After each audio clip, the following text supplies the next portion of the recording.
नमस्कार। एकता शान्ति र संस्कारको संवाहक कालिका एचडीमा तपाईलाई स्वागत छ। म सुनिल पराजुली। कालिका समाचार सुरु गरौं प्रमुख समाचारका शीर्षकहरूबाट। कालिका समाचारको साथमा विजय स्टिल, वान टु रोल, विजय सिमेन्ट, तपाईको सपनाको मजबुत निर्माण। यस यामाहा।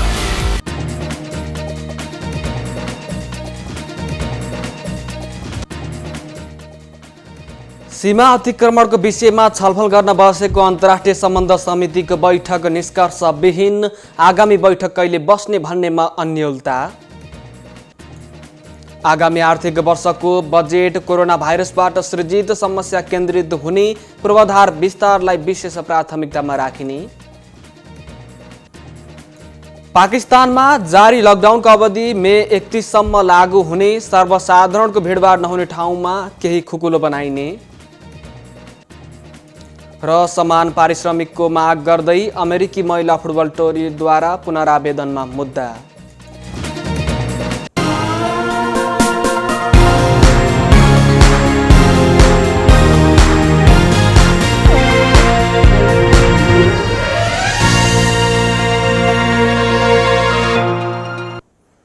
कालिका समाचार सुरु गरौं राष्ट्रिय समाचारबाट। भारतले नेपाली भूमिमा सडक बनाएको विषयमा छलफल गर्न बसेको अन्तर्राष्ट्रिय सम्बन्ध समितिले स्पष्ट निर्णय नगरेपछि बैठकमा विवाद भएको छ। परराष्ट्र मन्त्री प्रतिभा गेवाली सहित छलफलका लागि बोलाइएको बैठकमा समितिले कुनै निर्णय नगरेपछि विवाद भएको हो। सांसदहरूले निर्णय नगरी बैठक स्थगित गरिएको र आगामी बैठकका विषयमा समेत स्पष्ट जानकारी नभएको भन्दै प्रश्न गरेका थिए। परराष्ट्र मन्त्री गेवालीले बैठकमा उठेका विषयमा जवाब दिए पनि कुनै निर्णय निर्देशन नगरी आगामी बैठक अनिश्चित भएपछि सांसदहरूले बैठकको मिति तोक्नुपर्ने भन्दै अडान लिएका थिए। सांसद भीम रावलले देशको स्वाधीनतामाथि हस्तक्षेप भए पनि समितिको बैठकको मिति तय गर्न नसक्नु दुःखद भएको बताउनुभयो। चर्काचर्कीपछि मन्त्री गेवालीले संसदका सबै समिति बराबर भएकोले सबैलाई समय दिनुपर्ने बाध्यताका कारण अहिले नै भन्न नसकिने बताउनु भएको थियो। विदेशमा अलपत्र परेका नेपाली नागरिक लगायतका विषयमा अन्य समितिहरूले पनि समय लिएका कारण समय तालमेल गरेर सभापतिलाई जानकारी गराउने बताउनु भएको थियो। आइतबारको समिति बैठकमा मन्त्री गेवालीले भारतले सरकारले नेपालको नयाँ नक्सा सार्वजनिक गर्ने तयारी गरिरहेको पनि बताउनु भएको छ। केही प्राविधिक कुराहरू मिलाउन बाँकी रहेकोले नक्सा अहिलेसम्म सार्वजनिक नभएको उहाँले बताउनु भएको छ। मन्त्री गेवालीले नक्सा सार्वजनिक नभएकै कारण लिपुलेको क्षेत्रको 18-19 किलोमिटर भूमि मिचिएको हो भनेर नसोच्न पनि आग्रह गर्नुभयो। नक्सा जारी नभएको कारण सीमा नमिचिएको उहाँको दाबी रहेको छ। संसदीय समितिले भारतले नेपाली भूमि मिचेर सडक निर्माण गरेको प्रति खेद व्यक्त गर्दै भर्त्सना गरेको छ। प्रतिनिधि सभाको राज्य व्यवस्था तथा सुशासन समितिले भारतले नेपालको सार्वभौमिकतामाथि हस्तक्षेप गर्नु खेदपूर्ण भन्दै भर्त्सना गरेको हो। समिति सभापति शशि श्रेष्ठले नेपालको सार्वभौमिकतामाथि हस्तक्षेप र थिचोमिचो गर्दै सडक निर्माण गर्नु भर्त्सनायोग्य भएको बताउनु भएको छ। नेपाल, भारत र चीन बीचको त्रिदेशीय बिन्दु रहेको वास्तविक सत्य हो। नेपालको सार्वभौमिकतामाथि बलात् हस्तक्षेप र थिचोमिचो गर्दै उक्त क्षेत्रमा भारतले तेस्रो मुलुक पुग्ने सडक निर्माण गर्नु अतिक्रमित कार्यनीति भएको ठहर छ। राज्य व्यवस्था तथा सुशासन समितिले भारत सरकारको यस कदमप्रति खेद व्यक्त गर्दै घोर भर्त्सना गर्दछ। समितिले भारतलाई कालापानी र लिपुलेक लगायतका ठाउँबाट भारतीय सैनिक तत्काल फिर्ता गर्न पनि आग्रह गरेको छ। सार्वभौमिकता र अखण्डताको सम्मान गर्न र अतिक्रमणकारी कदम त्याग्न भन्दै समितिले नेपालको भूमि हुँदै मानसरोवर जाने सडक निर्माण गरेको विषयमा त्रिपक्षीय संवादको लागि कूटनीतिक पहल गर्न सरकारलाई निर्देशन समेत दिएको छ। यस्तै सांसद जनार्दन शर्माले सरकारले काम गर्न नसके नेपाली जनताले फेरि युद्ध गर्नुपर्ने अवस्था आउने बताउनु भएको छ। उहाँले भन्नुभएको छ, नेपाली जनताले फेरि पश्चिम किल्ला काँगडा सम्झिन नपरोस्, स्मरण गर्न नपरोस्, फेरि नालापानीको युद्ध नेपाली जनताले सम्झिन नपरोस्। त्यसकारणले हामीले हाम्रो भूभागको रक्षा गर्ने अधिकार हामीलाई छ, हामीले गर्न पाउनुपर्छ। सांसद दिलेन्द्र प्रसाद बडुले सरकारलाई भारतले नेपालको भूमिमा सडक बनाएको विषयमा यसअघि नै ध्यानाकर्षण गराए पनि नसुनेको बताउनु भएको छ। सबै राजनीतिक दल र नागरिकले सरकारलाई साथ दिँदा पनि सरकारले किन काम गर्न नसकेको भन्ने विषयमा प्रधानमन्त्रीले जवाफ दिनुपर्ने उहाँको भनाइ छ। उहाँले भन्नुभएको छ, यो विषयमा यत्रो ध्यानाकर्षण गर्दा गर्दै व्यक्तिगत रूपले र प्रतिपक्षको नाताले यत्रो ध्यानाकर्षण गर्दा गर्दै सरकार बेखबर बसेको जस्तो देखिन्छ। त्यसकारण यो आपत्तिजनक छ, दुःखद छ।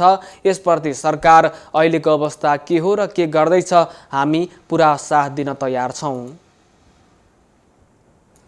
परराष्ट्र मन्त्री प्रदीप कुमार गेवालीले लिम्पियाधुरा स्थित काली नदीको मुहान यताको भूभाग नेपालकै भएको बताउनु भएको छ। आज बसेको प्रतिनिधि सभाको बैठकमा सरकारको तर्फबाट संसदलाई जवाफ दिँदै गेवालीले यस्तो भन्नुभएको हो। सन् 1816 मा भएको सुगौली सन्धिलाई भारतले भुल्नु हुँदैन। त्यस यता भएका पटक पटकका सन्धि सम्झौताले लिम्पियाधुरा यताको सबै भूभाग नेपालको भन्ने कुरा प्रष्टसँग बोलेका छन्। उहाँले भन्नुभएको छ, नेपालले प्रमाणसहित यसबारेमा आफ्नो कुरा जानकारी गराइरहँदा भारतले व्यवस्था गरिरहेको छ। हामीले कूटनीतिक नोट समेत पठाइसकेका छौँ, तर उसले हाम्रो कुरालाई नजरअन्दाज गरिरहेको छ। मन्त्री गेवालीले राष्ट्रिय हितमा दृढतापूर्वक रहेर नेपाली भूमि अतिक्रमणको समाधान कूटनीतिक तहबाट हुनुपर्नेमा पनि जोड दिनुभएको छ। नेपालले पटक पटक ध्यानाकर्षण गराउँदा गराउँदै भारतले नोभेम्बर 2, 2019 मा नेपाली भूमि समेटेर नयाँ नक्सा जारी गरेको छ। यो कदम झनै बेठिक छ। सुगौली सन्धिले नेपालको पश्चिमी सिमाना काली नदीको सिमानासम्म नभएको प्रश्न पार्दै उहाँले लिम्पियाधुराको भूभाग नेपालकै भएको जिकिर गर्नुभएको छ। सन् 2014 मै समाधानको लागि मन्जुर भएको भारतले औपचारिक जवाफ समेत नदी बाटोको उद्घाटन गरेको छ। उहाँले भन्नुभएको छ, कालियताको भूभाग नेपालकै हो, भारतले यसलाई मान्नुपर्छ। भारतले लिपुलेखमा बनाएको नयाँ बाटोबारे संसदमा छलफल सकिए पश्चात प्री बजेटमाथि छलफल सुरु भएको छ।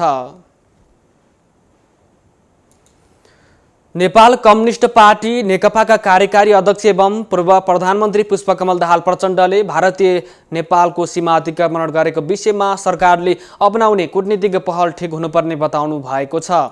संघीय संसद प्रतिनिधि सभा अन्तर्गतको राज्य व्यवस्था तथा सुशासन समितिको आइतबारको बैठकमा अध्यक्ष प्रचण्डले सरकारले दिने वक्तव्य अर्थात् चिठी नीतिगत, सैद्धान्तिक र भावनात्मक रूपमा ठिक भएको तर एक्सन पनि ठिक तरिकाले जानुपर्ने सहमति जनाउनु भएको हो। समितिका अन्य सदस्यहरूले सरकारले ठिक लेटर मात्रै पठाउने तर एक्सन गर्न नसक्ने स्थिति रहेको बताएपछि अध्यक्ष प्रचण्डले सो कुरामा आफू सहमत भएको बताउनु भएको हो।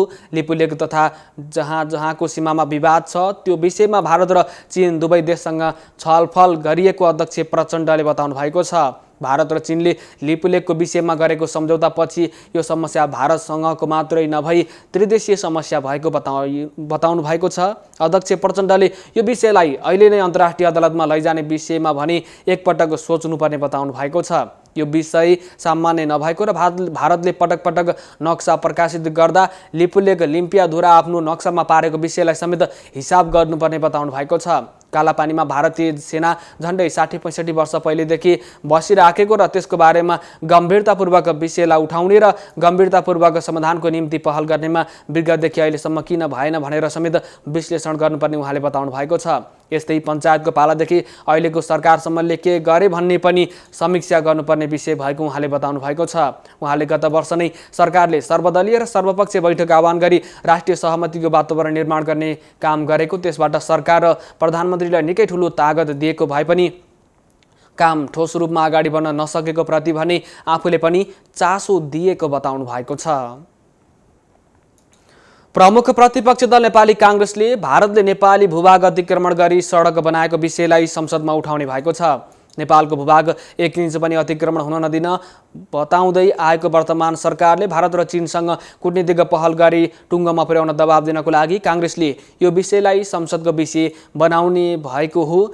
आइतबार बिहान कुराकानी गर्दै नेपाली कांग्रेसका महामन्त्री शशाङ्क कोइरालाले भारतले नेपालको भूभाग अतिक्रमण गरेको विषयमा कांग्रेसले आइतबारकै संसद बैठकमा कुरा उठाउने बताउनु भएको थियो। उहाँले भारतले नेपालको भूमि लिपुलेख हुँदै चीन तिब्बतमा रहेको मानस सरोवर जाने गरी सडक निर्माण गरेको विषयमा कूटनीतिक पहल अगाडि बढाउनु पर्ने बताउनु भएको छ। महामन्त्री कोइरालाले नेपालको भूमि अतिक्रमण गरी सडक बनाउने विषय अत्यन्तै संवेदनशील भएकोले 1 इन्च पनि आफ्नो भूमि अरूलाई दिनु हुनेतर्फ सरकार संवेदनशील हुनुपर्ने बताउनु भएको छ। यो विषयमा भारतसँग मात्र नभई चीनसँग समेत कुरा गर्नुपर्ने उहाँको भनाइ रहेको छ। भारतले नेपालको लिपुलेकमा निर्माण गरेको सडकको विरोध गर्दै युवा सङ्घ नेपाल र अन्य राष्ट्रव्यूले सिमानामा काँडेतार लगाउन सरकारसँग माग गरेका छन्। भारतले गत शुक्रबार तावाघाट लिपुलेक हुँदै मानसरोवरतर्फ जाने सडक निर्माण गरी शिलान्यास गरेको विषयलाई विरोध गर्दै सत्तारूढ दल नेपाल कम्युनिस्ट पार्टी नेकपा निकट राष्ट्रिय युवा सङ्घ नेपाल र अन्य राष्ट्रव्यूले परराष्ट्र मन्त्रालयमा ज्ञापन पत्र बुझाउँदै सिमानामा काँडेतार लगाउन माग गरेका हुन्। युवा सङ्घ नेपालका संयोजक रामप्रसाद सापकोटा दीपशिखाले छापामार शैलीमा मिचिएको भूमि फिर्ता गराउन र सीमामा काँडेतार लगाउन माग गर्नुभएको छ। उहाँले भारतबाट देशको सिमानाका दर्जनौं ठाउँमा मिचिएको तथ्यहरू सार्वजनिक हुँदा समेत सरकारले कूटनीतिक पहललाई प्रभावकारी बनाउन नसकेकोले समस्या आइरहेको बताउनु भएको छ। उहाँले सीमानाकाको रक्षाको लागि सुरक्षा फौज राख्न, सिमानामा काँडेतार लगाउन र सीमा सम्बन्धी दीर्घकालीन समस्या समाधानको लागि उच्च तहबाट निर्णयको पहल गर्न आग्रह गर्नुभएको छ। परराष्ट्र मन्त्री प्रदीप कुमार गेवालीले ज्ञापन पत्र बुझ्दै नेपालको भूमिमा भारतले सडक बनाएको विषयमा सरकार जानकार रहेको र सरकारले आफ्नो दृष्टिकोण परराष्ट्र मन्त्रालय मार्फत सार्वजनिक गरिसकेको बताउनु भएको छ। उहाँले एकपक्षीय ढङ्गले भएका गतिविधिहरू दुई देशका प्रधानमन्त्री तहमा भएको कूटनीतिक संयन्त्र निर्माण गरी समाधान गर्ने सहमति विपरीत भएको समेत बताउनु भएको छ। उहाँले सरकारले फेरि पनि यो समस्याको समाधान कूटनीतिक ढङ्गले गर्न पहल गरिराखेको बताउनु भएको छ। युवा सङ्घ र अन्य राष्ट्रव्यूले गत वर्ष भारतले नेपाली भूमि समेटेर सार्वजनिक गरेको नक्सा खारेजी गर्न र नेपाली भूमिमा बनाएको सडक सञ्चालनमा रोक लगाउन पनि माग गरेका छन्। सरकारले आगामी आर्थिक वर्ष 2077-78 को बजेट कोरोना भाइरस महामारीबाट सिर्जना भएका बहुपक्षीय समस्या समाधानको साथै स्वास्थ्यको पूर्वाधार विकासमा केन्द्रित गर्ने भएको छ। अर्थमन्त्री डाक्टर युवराज खतिवडाले आइतबार संघीय संसदका दुवै सदनमा आर्थिक वर्ष 2077-78 को लागि विनियोजित विधेयकका सिद्धान्त र प्राथमिकताका सम्बन्धी प्रस्ताव प्रस्तुत गर्दै पछिल्लो समयमा उत्पन्न भएको बहुपक्षीय समस्या समाधान र स्वास्थ्यका पूर्वाधार विकासमा बजेटलाई केन्द्रित गरिने बताउनु भएको हो। कोरोना रोगको संक्रमणको जोखिम न्यूनीकरणको लागि सरकारले चालेका कदमबाट शिथिल भएको आर्थिक गतिविधिलाई नयाँ विश्वास र जागरणका साथ क्रियाशील बनाउने गतिविधिलाई प्राथमिकता दिने अर्थमन्त्री डाक्टर खतिवडाले बताउनु भएको छ। नागरिकको जीवन रक्षाको लागि गुणस्तरीय स्वास्थ्य सेवाका पूर्वाधार विस्तारलाई विशेष प्राथमिकता राखिनुको साथै विभिन्न किसिमका विपदको सामना गर्नको लागि विपद पूर्व तयारी तर्फ पनि बजेटमा प्राथमिकता दिने भएको छ। अर्थमन्त्री खतिवडाले भन्नुभयो, कोरोना रोगको संक्रमणको जोखिम न्यूनीकरणको लागि चालिएका कदमहरूबाट अर्थतन्त्रमा देखा परेको शिथिलताको अन्त्य गर्दै आर्थिक गतिविधिलाई नयाँ विश्वास, जागरण, क्रियाशीलता र द्रुत गतिको साथ अघि बढाउने र स्थायित्वसहितको उच्च आर्थिक वृद्धि दरको चरणमा शीघ्र प्रवेश गर्ने अर्थतन्त्रलाई थप गतिशील बनाउनेतर्फ बजेट केन्द्रित हुनेछ। सरकारले रोजगारी सिर्जना गर्नको लागि कृषि तथा साना घरेलु र सेवा क्षेत्रका कार्यक्रमहरूलाई विशेष प्राथमिकता दिने भएको छ। त्यसैगरी स्वास्थ्य पूर्वाधार र विपद पूर्वको तयारीमा पनि सरकारले ठूलो बजेट विनियोजन गर्ने भएको छ। अर्थतन्त्रलाई गतिशील बनाउने, स्वास्थ्य पूर्वाधार तथा विपद पूर्वको तयारीलाई प्राथमिकता राखे पनि मौलिक हक, राज्यका निर्देशक सिद्धान्त तथा 15औं योजना र दिगो विकासका लक्ष्य हासिल गर्न तर्जुमा गरिएका राष्ट्रिय रणनीतिहरूलाई पनि विशेष ध्यान दिने मन्त्री खतिवडाले बताउनु भएको छ।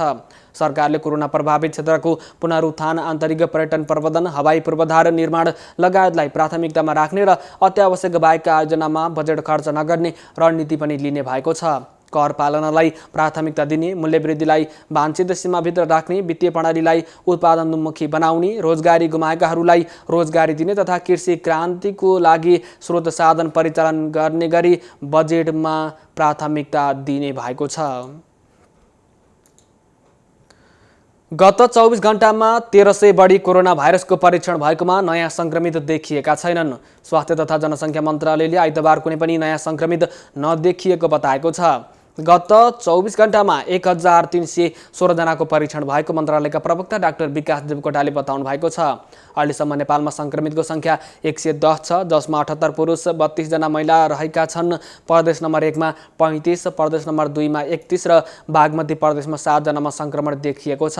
यस्तै गण्डकी प्रदेशमा 2, प्रदेश 5 मा 30 र सुदूरपश्चिम प्रदेशमा 5 जनामा कोरोना संक्रमण देखिएको प्रवक्ता देवकोटाले बताउनु भएको छ। अहिलेसम्म 31 जना उपचारबाट घर फर्किसकेका छन् भने 79 जनाको विभिन्न अस्पतालमा उपचार भइरहेको छ। आइतबारसम्म PCR 16,898 जनाको कोरोना परीक्षण भएको छ। आरडीटी विधिबाट 56,550 जनाको परीक्षण भएको प्रवक्ता देवकोटाले बताउनु भएको छ। प्रदेश नम्बर 1 मा 7,055, प्रदेश नम्बर 2 मा 5,890, बागमती प्रदेशमा 9,181, गण्डकी प्रदेशमा 6,377 जनाको आरडीटी परीक्षण भएको छ। यस्तै प्रदेश नम्बर 5 मा 6,774, कर्णाली प्रदेशमा 6,363 र सुदूरपश्चिम प्रदेशमा 14,910 जनाको आरडीटी परीक्षण भएको प्रवक्ता देवकोटाले बताउनु भएको छ।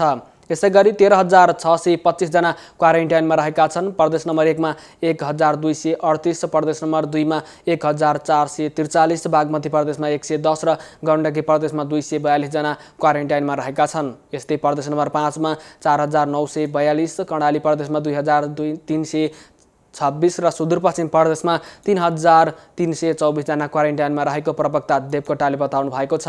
यसैगरी काठमाडौँमा 3 र बाहिर 161 गरी 164 जना आइसोलेसनमा उपचाररत रहेको उहाँले बताउनु भएको छ। एकता, शान्ति र संस्कारको सम्भाग कालिका एचडीमा प्रसारित कालिका समाचारमा पालो भएको छ विज्ञापनको। तर त्यसभन्दा अगाडि प्रमुख समाचारका शीर्षकहरू।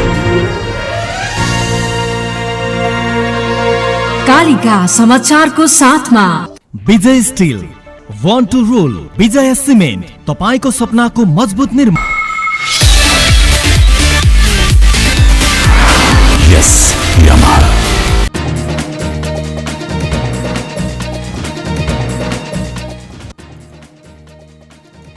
सीमा अतिक्रमणको विषयमा छलफल गर्न बसेको अन्तर्राष्ट्रिय सम्बन्ध समितिको बैठक निष्कर्षविहीन। आगामी बैठक कहिले बस्ने भन्नेमा अन्योलता।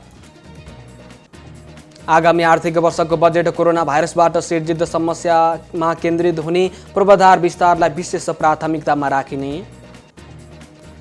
पाकिस्तानमा जारी लकडाउनको अवधि मे 31 सम्म लम्बियो। सर्वसाधारणको भिडभाड नहुने ठाउँमा केही खुकुलो बनाइने र समान पारिश्रमिकको माग गर्दै अमेरिकी महिला फुटबल टोलीद्वारा पुनरावेदनमा मुद्दा।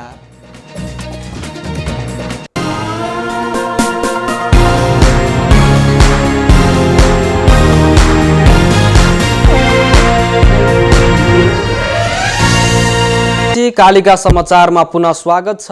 अब स्थानीय समाचार। नेपाली पक्षसँग सल्लाह नै नगरी भारतले नेपाली भूमि अतिक्रमण गरेकोमा चितवनमा पनि विरोध प्रदर्शन भएको छ। भारतले तिब्बतमा रहेको कैलाश मानसरोवर यात्राको लागि उत्तराखण्ड स्थित दार्चुला क्षेत्रको पिथौरागढबाट नेपालको दार्चुलाको गुन्जी क्षेत्र हुँदै लिपुलेक पुग्ने लिङ्क रोडको उद्घाटन गरेपछि नेपालमा सर्वत्र विरोध भइरहेको छ। यसैबीच आज चितवनको 24 कोटीमा नेभी सङ्घ मायादेवी कन्या कलेज इकाइ समितिको आयोजनामा विरोध प्रदर्शन गरिएको हो। भारतले नेपालको सीमा मिचेर सडक खोल्दा ओली सरकार मुर्गदर्शक भएर बसेकोले सडकमा आउनु परेको समितिकी सभापति प्रनिशा गुरुङले बताउनु भएको छ। गुरुङले बारम्बार भारतले गर्ने ज्यादती अब कसैले पनि सहेर बस्न नहुनेमा भन्दै सबै नेपाली जनता एकजुट भएर लाग्नुपर्ने बताउनु भएको छ। गुरुङको पहलमा भएको विरोध कार्यक्रममा नेभी सङ्घका पूर्व उपाध्यक्ष नीलकण्ठ रिजाल, नेपाली काङ्ग्रेस चितवन क्षेत्र नम्बर 3 का सहसचिव करुणकान्त पोखरेल, तरुण दल जिल्ला अध्यक्ष राजन ताम्राकार, नेभी सङ्घ निवर्तमान केन्द्रीय सदस्य कल्पना पौडेल, विद्यार्थी नेता परमेश्वर खनाल लगायतको उपस्थिति रहेको थियो। उपस्थिति सबैले सरकार यो विषयमा गम्भीर नभई थप आन्दोलनका कार्यक्रम अघि बढाउने उनीहरूले चेतावनी दिएका छन् भने नेपाल आमाको रक्षाको लागि पार्टीगत झण्डा नबोकी लाग्नुपर्ने पनि बताएका छन्। नेपाल सरकारले अति आवश्यक सामग्रीको ओसार पसार गर्ने सवारी साधन सहित विभिन्न कार्य र उद्योगलाई सञ्चालन ल्याउन अनुमति दिएपछि लकडाउन खुकुलो बनेको छ। चितवन जिल्लामा पनि पछिल्लो समय लकडाउन केही खुकुलो हुँदै गएको छ। लकडाउनको 48 दिनसम्म आइपुग्दा चितवनका शहरी तथा भित्री भागमा निर्बाध रूपमा सवारी साधनहरू चलिरहेका छन् भने मानिसहरूको आवत जावत पनि बाक्लो देखिन्छ। चितवनका ग्रामीण तथा शहरी क्षेत्रका भित्री पसलहरू धमाधम खुल्न थालेका छन्। मानिसहरू झुन्ड किनमेलको लागि जाने गरेका देखिन्छन्। त्यससँगै बजारमा मानिसहरूको भिडभाड बढेको देखिन्छ।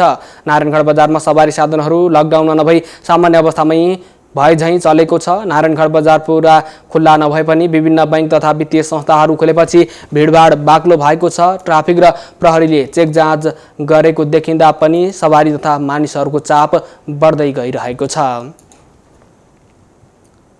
नारी अभ्युदय केन्द्र नारायणगढले भरतपुर 1 मा राहत वितरण गरेको छ। 60 जना विपन्न परिवार र 20 जना विपन्न सुत्केरी महिलालाई अभ्युदयले आज राहत वितरण गरेको हो। अभ्युदयले 10 किलो चामल, 1 किलो दाल, चिनी, चियापत्ती, सोयाबिन र 1 प्याकेट तेल राहत वितरण गरेको थियो। 20 जना सुत्केरीलाई भरतपुर महानगरपालिका वडा नम्बर 1 को कार्यालयमा राहत वितरण गरिएको थियो भने ठिमुराका 60 परिवारका लागि वडा कार्यालयले समन्वय गर्ने अभ्युदयका अध्यक्ष सत्या गुरुङले बताउनु भएको छ। सहयोग कार्यक्रममा भरतपुर महानगरपालिका वडा नम्बर 1 का कार्यवाहक अध्यक्ष एम बहादुर वाचे मगर, नारी अभ्युदयकी सल्लाहकार बद्री अधिकारी लगायतको उपस्थिति रहेको थियो। कालिका समाचारमा अब अर्थ समाचार।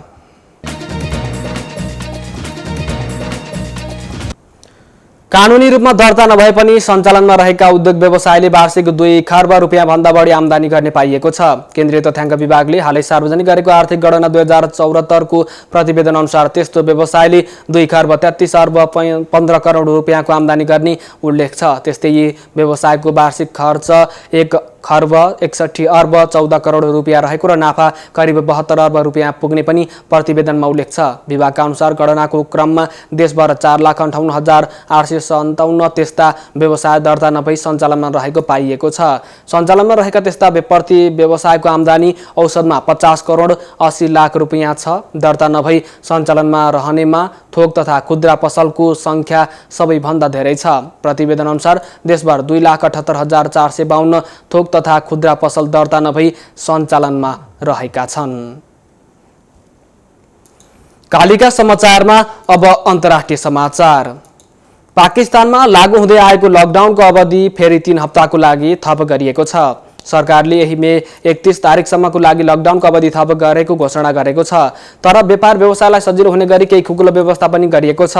सर्वसाधारणको धेरै भिडभाड नहुने ठाउँको लागि लकडाउनलाई खुकुलो बनाइएको सरकारले जारी गरेको सूचनामा उल्लेख गरिएको छ। सूचनाका अनुसार अत्यावश्यक सेवाका पसलहरू हप्तामा 5 दिन बिहान 8 बजेदेखि बेलुका 5 बजेसम्म खोल्न दिने भएको छ। पाकिस्तानमा कोरोना भाइरसबाट संक्रमित हुने र मृत्यु हुनेको संख्या बढ्दै गइरहेकोले लकडाउनलाई निरन्तरता दिनु परेको सरकारी अधिकारीहरूको भनाइ छ। उनीहरूका अनुसार देशभरि गरेर अहिलेसम्म 29,000 भन्दा बढी संक्रमित भएका छन् भने पछिल्लो 24 घण्टामा मात्रै 1,991 नयाँ बिरामी थपिएका छन्। स्वास्थ्य मन्त्रालयले पछिल्लो 24 घण्टामा 21 जनाको मृत्यु भएको जानकारी दिएको छ। पाकिस्तानमा अहिलेसम्म कुल मृतकको संख्या 639 पुगेको छ। कालिका समाचारमा अब खेल समाचार। अमेरिकाको महिला फुटबल टोलीले पुरुष टोली सरह समान पारिश्रमिक पाउनुपर्ने दाबीसहितको मुद्दा पुनरावेदन गरेका छन्। संघीय अदालतका न्यायाधीश ग्यारी क्लाउन्सरले गएको हप्ता सो मुद्दा खारेज गरेका थिए। पुरुष खेलाडीको तुलनामा कम पारिश्रमिक पाएको भन्ने महिला टिमका खेलाडीको दाबी न्यायाधीशले अस्वीकार गरेका थिए। गएको वर्ष महिला टिमका 28 खेलाडीले अमेरिकी सकर फेडरेसन विरुद्ध उजुरी दिएका थिए। तर संघीय अदालतले खारेज गरेपछि अमेरिकी महिला टोली फेरि पुनरावेदनमा पुगेका हुन्। समान पारिश्रमिक दिनुपर्ने कानुन अन्तर्गत आफूहरूले $66 मिलियन क्षतिपूर्ति पाउनुपर्ने माग उनीहरूले गरेका छन्। खेलाडीहरूकी प्रवक्ता मोली लेभिन्सले शुक्रबार पुनरावेदन गरिएको पुष्टि गरेकी हुन्। संघीय अदालतका न्यायाधीश ग्यारी क्लाउन्सरले यात्राको क्रममा महिला खेलाडीहरूलाई पुरुष टिमको तुलनाको फरक व्यवहार भएको कुरा स्वीकार गरेका छन्। एकता, शान्ति र संस्कारको सम्भाग कालिका एचडीमा प्रसारित कालिका समाचारको अन्त्यमा प्रमुख समाचारका शीर्षकहरू पुनः एकपटक। कालिका समाचारको साथमा Vijay steel, one two role, Vijay cement, तपाईको सपनाको मजबुत निर्माण। यस यामाहा।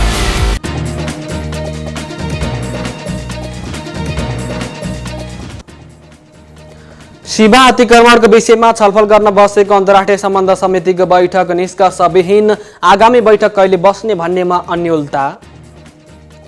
आगामी आर्थिक वर्षको बजेट कोरोना भाइरसबाट सृजित समस्या केन्द्रित हुने, पूर्वाधार विस्तारलाई विशेष प्राथमिकतामा राखिने। पाकिस्तानमा जारी लकडाउनको अवधि मे 31 सम्म लागू हुने, सर्वसाधारणको भिडभाड नहुने ठाउँमा केही खुकुलो बनाइने र समान पारिश्रमिकको माग गर्दै अमेरिकी महिला फुटबल टोलीद्वारा पुनरावेदनमा मुद्दा।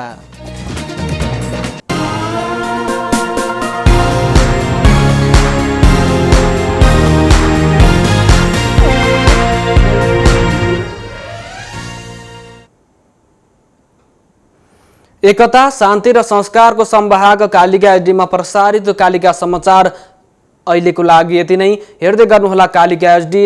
म सुनिल पराजुली बिदा हुन्छु। नमस्कार।